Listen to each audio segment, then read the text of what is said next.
રાજકોટ જિલ્લાના પારડી ગામમાં ઘરના માતાજીનું મઠ, સુરાબાપા દાદાનું મઠ રાખી અને જોવાનું, દાણા જોવાનું કામ અને લોકોના દુઃખ દર્દ મટાડવાનું કામ ભુવા ધીરુભાઈ ધુળેશિયા પટેલ કે જેઓ બે પરિવારો વચ્ચે વિખવાદ થાય અને સરદારના પરિવારને પોતે વ્યક્તિ છે એને જોયું કે આ દીકરીનો ને યુવક યુવતીનો સંસાર ચાલે એમ નથી અને વિખવાદ ઊભો કરીને સામા પક્ષના લોકો છે એ દીકરીને પિયર મોકલી ગયા।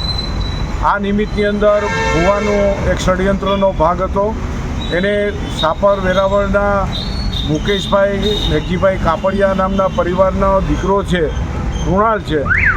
આ દીકરાએ દીકરીને બોલાવવાનું બંધ કરી દીધું, એની સાથે વાતચીત કરવાનું બંધ કરી દીધું।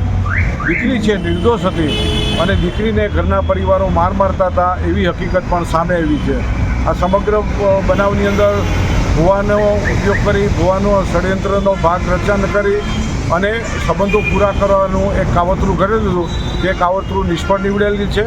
વિજ્ઞાન જાથાએ ધીરુભાઈ ધુળેશિયા પટેલનો પર્દાફાશ કર્યો છે, એને કબૂલાતનામું આપ્યું છે, માફી માગી છે। સામે સરદારના બાબુભાઈની પણ માફી માગી લીધી છે કે પોતાની વરવી ભૂમિકા હતી અને હવે પોલીસ છે અરજીના અનુસંધાને આગળની કાર્યવાહી કરે છે અને ધીરુભાઈ પટેલ સામે અટકાયતી પગલાં લીધા છે।